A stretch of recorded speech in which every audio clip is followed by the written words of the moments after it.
সরকারি অফিসেই খাঁচা বন্দি রয়েছে সাতটি ময়ূর পাখি। হ্যাঁ, ঠিকই শুনেছেন, পুরুলিয়া জেলার একটি সরকারি অফিসেই সাতটি ময়ূর রয়েছে খাঁচা বন্দি। বিস্তারিত খবর আপনারা দেখছেন রূপসী বাংলা মিডিয়ায়। আমি সঙ্গে রয়েছি দেবরাজ মাহাতো। এই মুহূর্তে যে খবরের দিকে আমরা নজর রাখছি, পুরুলিয়া জেলার আড়সা ব্লকের আড়সা বিএলআরও অফিস চত্বরেই একটি খাঁচার মধ্যে, বলতে গেলে নেট দিয়ে মুড়ে একটি বড় খাঁচা তৈরি করে তার মধ্যে সাতটি ময়ূর পাখিকে বন্দি করে রাখা হয়েছে।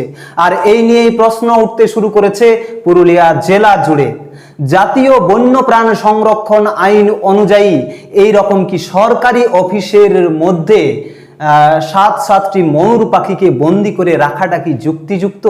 এতে কি বন্যপ্রাণ সংরক্ষণ আইন বিরোধী কাজ হচ্ছে?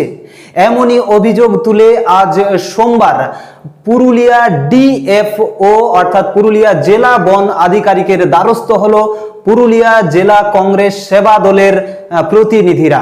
পুরুলিয়া জেলা কংগ্রেস সেবা দলের সভাপতি পার্থসারথী দাস, সাধারণ সম্পাদক এমডি সোনু সহ অন্যান্যরা পুরুলিয়া ডিএফও দপ্তরে উপস্থিত হয়ে সোমবার লিখিতভাবে বিষয়টি জানান ডিএফওর নিকটে।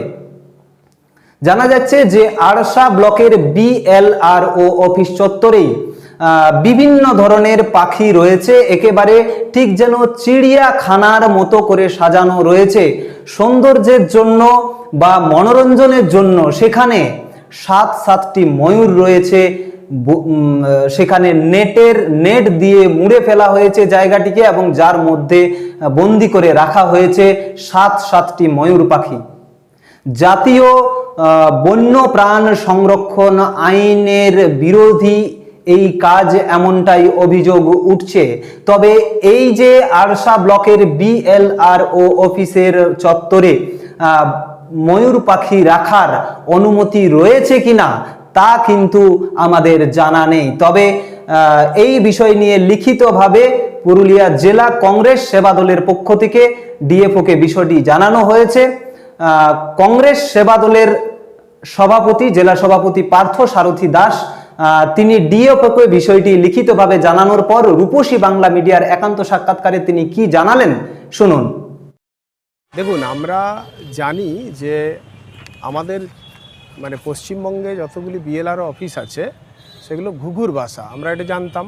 সেখানে নানা রকমের অনৈতিক কাজকর্ম হয়, কিন্তু পুরুলিয়াতে আড়সা ব্লকের যে বিএলআরও অফিস সেটা হচ্ছে ময়ূরের বাসা। সেখানে আমরা একদিন গেছিলাম এবং দেখতে পেলাম যে প্রায় 7টার বেশি সেখানে ময়ূর খাঁচা বন্দি করে, নেট দিয়ে বন্দি করে সেখানে মনোরঞ্জনের জন্য রাখা হয়েছে। তো আমরা যতটুকু জানি যে ময়ূরকে এইভাবে আটকে রাখা যায় না, ভারতবর্ষের যে বন্যপ্রাণী আইন আছে সেই অনুযায়ী রাখা যায় না। তো সেখানে তারা কিভাবে সেটি রাখলেন, তার পারমিশন আছে কি না, এই বিষয়ে আমরা আজকে পুরুলিয়া যে ডিএফও স্যারের কাছে আমরা এসেছিলাম, তাকে আমরা আজকে একটি স্মারকলিপি দিলাম। উনি আশ্বস্ত করলেন যে এই বিষয়ে আমার কোনো জানা নেই, আমি খোঁজ নিয়ে আপনাদের অবশ্যই জানাবো।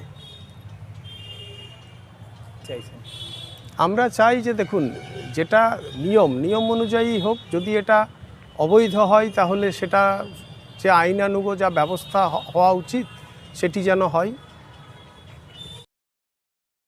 কংগ্রেস নেতৃত্বরা অভিযোগ তুলছেন যে বিএলআরও অফিসকে তারা ঘুঘুর বাসা বলে জানতেন, তবে ইদানিং আড়সা ব্লকের ভূমি ও ভূমি সংস্কার দপ্তর কিন্তু ময়ূরের বাসাতে পরিণত হয়েছে। তারা ডিএফওর নিকট লিখিতভাবে জানিয়েছেন বিষয়টি খতিয়ে দেখতে, এবং এই যে ময়ূর পাখিকে এইভাবে বন্দি করে রাখা হয়েছে তার জন্য আইনানুগ ব্যবস্থা গ্রহণেরও কিন্তু তারা দাবি জানিয়েছেন। প্রসঙ্গত বলে রাখি, আপনারা জানেন যে সাধারণ মানুষ যদি কোনো ব্যক্তি বাড়িতে ময়ূরকে পোষ্য হিসেবে রাখে বা অন্যান্য যেগুলো বন্য প্রাণ রয়েছে, বিলুপ্ত প্রায় যে পাখি বা পশু রয়েছে, তাদেরকে যেরকম ধরুন ভালুক বা অন্যান্য হরিণ ইত্যাদি যে সমস্ত বন্য প্রাণী রয়েছে, তাদেরকে বাড়িতে পোষ্য হিসেবে রাখা কিন্তু আইন বিরোধী কাজ, বন্য প্রাণ সংরক্ষণ আইন বিরোধী কাজ, এরকমটাই দেখা গেছে। এবং এই রকম যদি কোথাও কোনো ঘটনা ঘটেছে, কেউ ভালুক বা হরিণ বা অন্য কোনো বন্যপ্রাণী বাড়িতে পোষ্য হিসেবে রেখেছে, সেখানে কিন্তু দেখা গেছে যে বন দপ্তর কিন্তু অতি সক্রিয় ভূমিকা পালন করেছে। সেখান থেকে সেই পশু বা পাখিকে উদ্ধার করে জঙ্গলে ফেরানো হয়েছে এবং যিনি সেই বন্য প্রাণী বা বন্য পাখিকে বাড়িতে পোষ্য হিসাবে রাখেন বা রেখেছিলেন বা রাখতেন, তাদের বিরুদ্ধে কিন্তু আইনানুগ ব্যবস্থাও গ্রহণ করা হয়েছে বন দপ্তরের পক্ষ থেকে। তবে আরসা ব্লকের BLRO অফিস চত্বরেই যে এইভাবে বন্য প্রাণীকে, বন্য পাখি যেগুলো জাতীয় পাখি ময়ূর, তাদেরকে যে এইভাবে রাখা হয়েছে, তার বিরুদ্ধে কি বন দপ্তর আইনানুগ ব্যবস্থা গ্রহণ করবে? এখানে কি অতি সক্রিয়তা দেখাবে? প্রশ্ন উঠছে।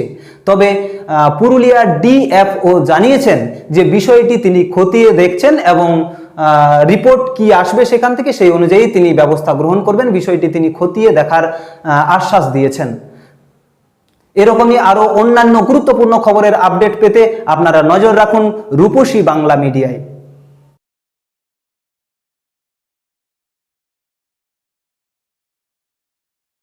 পুরা ব্লকের লধুরকা গ্রামের অদূরে অবস্থিত দৌলত পাবলিক স্কুলের দখলে থাকা বেশ কিছু জমি নিয়ে শুরু হয়েছে আইনি জটিলতা।